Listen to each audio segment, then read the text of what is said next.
ಸಾಯಿರಾಮ್. ಸಮರ್ಥ ಸದ್ಗುರು ಸಾಯಿನಾಥ್ ಮಹಾರಾಜ್ಗೆ ಜೈ. ನಮ್ಮ ಸಾಯಿ ಕುಟುಂಬದ ಎಲ್ಲ ಸಾಯಿ ಭಕ್ತರಿಗೆ ನಮಸ್ಕಾರ. ಸಾಯಿ ಆಶೀರ್ವಾದ ಸದಾ ನಿಮ್ಮ ಮೇಲೆ ಇರಲಿ ಅಂತ ಬಾಬಾಗೆ ಬೇಡ್ಕೊಂತ ಇವತ್ತಿನ ವಿಡಿಯೋ ಶುರು ಮಾಡ್ತಾ ಇದ್ದೀನಿ. ಇವತ್ತಿನ ವಿಡಿಯೋದಲ್ಲಿ ಸಾಯಿ ಏನು ಹೇಳ್ತಾ ಇದ್ದಾರಂದ್ರೆ, ಮಗು, ಅದೃಷ್ಟ ಕಾಲ ಆರಂಭ. ತಪ್ಪದೆ ಈ ಹಣ್ಣುಗಳ ಬುಟ್ಟಿ ಮುಟ್ಟಿ ಅನ್ಕೊಂಡಿರೋ ಕೆಲಸಗಳೆಲ್ಲ ಕೂಡ ಸುಲಭವಾಗಿ ಆಗುತ್ತೆ ಅಂತ ಸಾಯಿ ನಮಗೋಸ್ಕರ ಒಂದು ಒಳ್ಳೆಯ ಸಂದೇಶವನ್ನು ತಂದಿದ್ದಾರೆ. ಈ ವಿಡಿಯೋ ಮೂಲಕ ಸಾಯಿ ಏನು ಹೇಳಬೇಕು ಅಂತ ಬಂದಿದ್ದಾರೋ ನಿಜವಾಗ್ಲೂ ನಂಬಿಕೆಯಿಂದ ಎಲ್ಲರೂ ಕೂಡ ತಪ್ಪದೆ ಇವತ್ತು ಸಾಯಿ ಕೊಡ್ತಿರೋ ಈ ಹಣ್ಣುಗಳನ್ನು ನಾವು ತಗೊಳ್ಳೋಣ. ಸಾಯಿ ಏನು ಹೇಳ್ತಾರೋ ಮೊದಲು ಕೇಳಿ. ಜೀವನದಲ್ಲಿ ನಾವು ಏನು ತಪ್ಪು ಮಾಡ್ತಾ ಇದ್ದೀವೋ ಆ ತಪ್ಪುಗಳಿಗೆ ಎಂಥ ಕಷ್ಟಗಳನ್ನು ಅನುಭವಿಸ್ತಾ ಇದ್ದೀವಿ ಅನ್ನೋದು ಭಗವಂತಗೆ ಗೊತ್ತು. ಇವತ್ತು ನಾವು ನಮ್ಮ ಕಷ್ಟಗಳ ಬಗ್ಗೆ ದೇವ್ರ ಮುಂದೆ ಬೇಡ್ಕೊತಾ ಇರ್ತೀವಿ. ಅತಿ ಬೇಗ ನಮ್ಮ ಕಷ್ಟಗಳು ಈಡೇರಿದ್ರೆ ಸಾಕು, ಜೀವನದಲ್ಲಿ ಹೊಸ ಸಂತೋಷ ನಮಗೂ ಅಂತ ಇರಬೇಕು ಅಂತ ನಾವು ತುಂಬ ಬೇಡ್ಕೊತೀವಿ.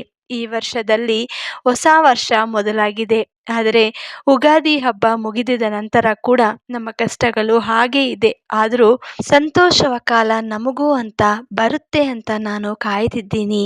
ಬಾಬಾ, ತಪ್ಪದೆ ನಿಮ್ಮ ಅನುಗ್ರಹ ನಮಗೆ ಸಿಗುತ್ತೆ ಅಂತ ವೆಯ್ಟ್ ಮಾಡ್ತಾ ಇದ್ದೀನಿ. ಇವತ್ತು ನೀನು ಕೊಡ್ತಿರೋ ಈ ಸಂದೇಶವನ್ನು ನಿಜವಾಗ್ಲೂ ನಮ್ಮ ಜೀವನದಲ್ಲಿ ಅದೃಷ್ಟ ಕಾಲ ಆರಂಭವಾಗುತ್ತದೆ ಅಂತ ಪೂರ್ತಿಯಾಗಿ ನಾನು ನಂಬಿ ಇದನ್ನ ಕೇಳ್ತಾ ಇದ್ದೀನಿ ಅಂತ ನನ್ನ ಮಗು ಆತೃತವಾಗಿ ಕೇಳ್ತಾ ಇದೆ. ಸಾಯಿ ಏನು ಹೇಳ್ತಾರ ಅಂತ ನೋಡ್ತಾ ಇದೆ. ಮಗು, ಅಳಬೇಡಿ. ಜೀವನ ಎಲ್ಲರಿಗೂ ಒಂದೇ ರೀತಿಯಲ್ಲಿ ಇರೋದಿಲ್ಲ. ಇವತ್ತು ನೀನು ಬೇಡ್ಕೊಂಡಿರೋ ಬೇಡಿಕೆಗಳು ತಪ್ಪದೆ ಈಡೇರುತ್ತೆ. ನನ್ನ ಮೇಲೆ ನಿನಗೆ ಪೂರ್ತಿ ವಿಶ್ವಾಸ ಇದ್ರೆ ಜೀವನ ನಿನಗೆ ಸಂತೋಷವಾಗಿ, ಅತಿ ಕಷ್ಟಗಳು ಕೂಡ ಸುಲಭವಾಗಿ ದಾಟೋ ಥರ ಮಾರ್ಗವನ್ನು ನಾನು ಕೊಡ್ತೀನಿ. ನಿನ್ನ ಕನಸುಗಳು ಎಲ್ಲ ಕೂಡ ನೆನಸಾಗುವ ಸಮಯ ಕೂಡ ಬಂದಿದೆ. ಮೊದಲು ನಿನ್ನ ಸಾಯಿ ಏನು ಹೇಳ್ತಾರೋ ಅದನ್ನು ಅರ್ಥ ಮಾಡಿಕೊಂಡು ಎಲ್ಲಿ ನೀನು ತಪ್ಪು ಮಾಡುತ್ತಿದ್ದೀಯೋ ಅದನ್ನು ಸರಿ ಮಾಡ್ಕೊಳ್ಳೋ ಪ್ರಯತ್ನ ಮಾಡು. ಯಾಕಂದರೆ ಪ್ರತಿಯೊಬ್ಬರ ಜೊತೆ ನಿನ್ನ ಕಷ್ಟಗಳನ್ನು ಹಂಚ್ಕೊಳ್ತಾ ಹೋದರೆ ಖಂಡಿತ ನಿನ್ನ ಕಷ್ಟಗಳು ಹಾಗೇ ಇರುತ್ತದೆ.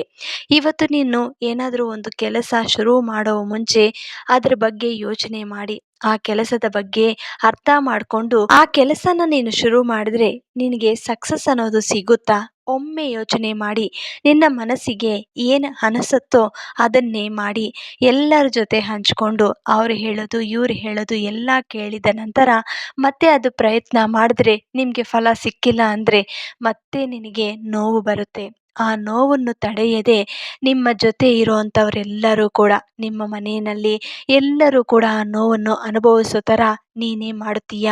ಮಗು, ಅನಾರೋಗ್ಯ ಸಮಸ್ಯೆಗಳಿಗೆ ಒಂದು ಎಚ್ಚರಿಕೆ. ಯಾಕಂದರೆ ನಿನಗೆ ಬಂದಿರೋ ಆ ಕಷ್ಟಗಳ ಬಗ್ಗೆ ತುಂಬ ಯೋಚನೆ ಮಾಡುತ್ತಾ ಭಗವಂತನ ಪಾದ ಹಿಡಿದು ನೀನು ನಿನ್ನ ಕಷ್ಟಗಳನ್ನು ಹೇಳ್ಕೊತ ನೋವನ್ನು ಅನುಭವಿಸ್ತಾ ಇದು ಯಾಕಪ್ಪ ಬಂದಿದೆ, ನನ್ನ ಕಷ್ಟಗಳು ಯಾವತ್ತು ದೂರ ಮಾಡುತ್ತೀಯಾ ಅಂತ ನೀನು ನಿನ್ನ ಇಷ್ಟ ದೇವರ ಮುಂದೆ ಎಷ್ಟೇ ಹೇಳ್ಕೊಂಡ್ರೂ ಆ ನೋವು ದೂರ ಆಗುತ್ತಿಲ್ಲವೇ ಅಂತ ನೀನು ಇವತ್ತು ನಿನ್ನ ಸಾಯಿ ಮುಂದೆ ಮನಸ್ಸಿನಲ್ಲಿ ಹೇಳ್ಕೊತಾ ಇದೀಯ.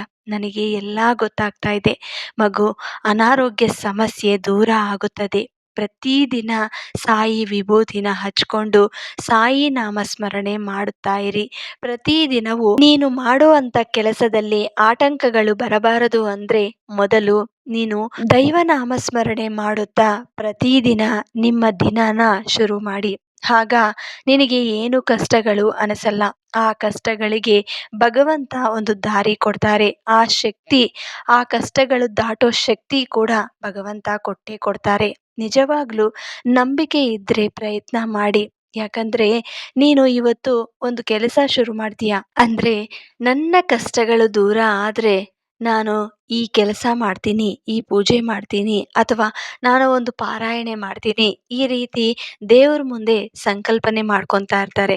5 ವಾರ ಗುರುವಾರ ವ್ರತ ಮಾಡ್ತೀನಿ, ಅಥವಾ 9 ಗುರುವಾರ ವ್ರತ ಮಾಡ್ತೀನಿ, ಅಥವಾ ಸಾಯಿ ಸಚ್ಚರಿತ್ರನ ಕಂಪ್ಲೀಟಾಗಿ ತುಂಬ ಇಷ್ಟಪಟ್ಟು ಓದ್ಕೊಂತೀನಿ, ಅದನ್ನ ಅರ್ಥ ಮಾಡ್ಕೊಂತೀನಿ, ಎಲ್ಲರಿಗೂ ಹಂಚ್ತೀನಿ. ಅಥವಾ ಪ್ರತಿ ಗುರುವಾರ ನಾನು ನೈವೇದ್ಯಕ್ಕಾಗಿ ಸಾಯಿಗೆ ಏನೋ ಒಂದು ಪ್ರಸಾದವನ್ನು ತಯಾರಿ ಮಾಡಿ ಸಾಯಿ ಮಂದಿರಕ್ಕೆ ಹೋಗಿ ಅಲ್ಲಿ ನಮ್ಮ ಸಾಯಿ ಭಕ್ತರಿಗೆಲ್ಲರಿಗೂ ಹಂಚ್ತೀನಿ. ಈ ರೀತಿ ಎಲ್ಲರೂ ಕೂಡ ಒಬ್ಬೊಬ್ಬರು ಒಂದೊಂದು ರೀತಿಯಲ್ಲಿ ಅವರ ದೇವರ ಆಶೀರ್ವಾದಗೋಸ್ಕರ ಅವರ ಕಷ್ಟಗಳು ದೂರ ಆಗಬೇಕು ಅಂತ ಈ ರೀತಿ ಸಂಕಲ್ಪನೆ ಮಾಡ್ಕೊತಾ ಇರ್ತಾರೆ. ನಾನು ಹೇಳೋದು ಒಂದೇ, ನಿಮ್ಮ ಕಷ್ಟಗಳು ದೂರ ಆಗಿ ಅದೃಷ್ಟ ಕಾಲ ಆರಂಭವಾಗಬೇಕು ಅಂದರೆ, ಸಿಹಿಯಾದ ಮಾತುಗಳು ನೀನು ಕೇಳಬೇಕು ಅಂದರೆ ಪ್ರತಿ ದಿನವೂ ಸಾಯಿ ನಾಮಸ್ಮರಣೆ ಮಾಡಿ ಶ್ರದ್ಧೆ ಸಬೂರಿ ಇರಬೇಕು. ಸಾಯಿ ಹೇಳೋ 11 ವಚನಗಳು ಕೂಡ ನೀನು ಮನಸ್ಸಿನಲ್ಲಿ ಇಟ್ಕೊಂಡು ಅದನ್ನು ಆಚರಿಸಬೇಕು. ಸಾಯಿ ಆಶೀರ್ವಾದ ತಪ್ಪದೆ ಸಿಗುತ್ತೆ. ಪ್ರತಿದಿನ ಸಾಯಿ ನಾಮಸ್ಮರಣೆ ಮಾಡದೆ ನಿಮ್ಮ ದಿನನ ಶುರು ಮಾಡಬೇಡಿ. ಯಾಕಂದರೆ ಸಾಯಿ ಆಶೀರ್ವಾದ ಸಿಕ್ಕಿದ ನಂತರ ನಿಮ್ಮ ಡೇ ಸ್ಟಾರ್ಟ್ ಮಾಡಿದ್ರೆ ಖಂಡಿತ ಆವತ್ತು ನೀವು ಸಂತೋಷವಾಗಿ ಇರ್ತೀರ. ಆ ಡೇ ಕೂಡ ನಿಮಗೆ ಕಂಪ್ಲೀಟಾಗಿ ಫುಲ್ಫಿಲ್ ಆಗುತ್ತೆ, ನಿಮ್ಮ ಮನಸ್ಸಿಗೆ ಸಂತೋಷ ಕೊಡುತ್ತೆ.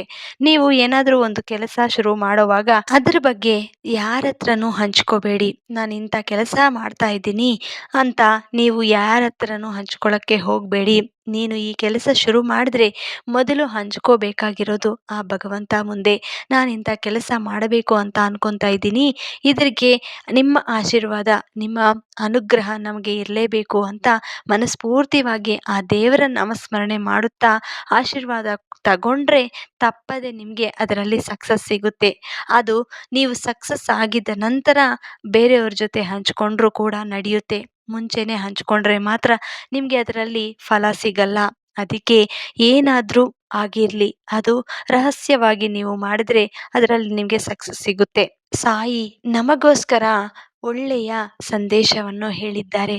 ಇವತ್ತು ಸಾಯಿ ಮೇಲೆ ಪೂರ್ತಿ ವಿಶ್ವಾಸ ಇಟ್ಟು ಯಾರು ಈ ಹಣ್ಣುಗಳ ಬುಟ್ಟಿನ ತಗೊಂಡಿದ್ದಾರೋ ಅವರು ತಪ್ಪದೆ ಸಿಹಿಯಾದಂಥ ಮಾತು ಕೇಳುತ್ತಾರೆ ಅಂತ ನಾನು ನಂಬುತ್ತಿದ್ದೀನಿ. ಸಾಯಿ ಮೇಲೆ ಪೂರ್ತಿ ವಿಶ್ವಾಸ ಇರುವಂಥವ್ರು ಎಲ್ಲರೂ ಕೂಡ ಸಾಯಿ ಹೇಳೋ ರೀತಿಯಲ್ಲಿ, ಸಾಯಿ ಹೇಳೋ ಮಾರ್ಗವನ್ನು ಆಚರಿಸುತ್ತಾ ನಡೆಸ್ಕೊಂಡ್ರೆ ತಪ್ಪದೆ ಅವರ ಅನುಗ್ರಹ ಇರುತ್ತೆ. ನಾವು ಒಳ್ಳೆಯ ಮಾರ್ಗವನ್ನು ಹುಡುಕೊಂಡು ಹೋಗಬೇಕು. ನಾವು ಕಷ್ಟಗಳ ಬಗ್ಗೆ ಯೋಚನೆ ಮಾಡುತ್ತಾ ಅಲ್ಲೇ ಇದ್ದರೆ ಜೀವನ ಮುಂದಕ್ಕೆ ಹೋಗೋದೇ ಇಲ್ಲ. ಮತ್ತು ಎಲ್ಲರೂ ಸಾಯಿ ಹೇಳ್ದಂಗೆ ಪ್ರಯತ್ನ ಮಾಡ್ತಿರಲ್ವಾ? ಈ ವಿಡಿಯೋ ನಿಮಗೆ ಇಷ್ಟ ಆಯಿತು ಅಂದರೆ ನಮ್ಮ ಸಾಯಿ ಭಕ್ತರಿಗೆಲ್ಲರಿಗೂ ಹಂಚಿ. ಮತ್ತೆ ಇನ್ನೊಂದು ವಿಡಿಯೋದಲ್ಲಿ ಭೇಟಿ ಆಗ್ತೀನಿ. ಅಲ್ಲಿವರೆಗೂ ನಮಸ್ಕಾರ. ಸರ್ವೇ ಜನ ಸುಖಿನೋ ಭವಂತು. ಸರ್ವಂ ಶ್ರೀ ಸಾಯಿನಾಥಾರ್ಪಣಮಸ್ತು.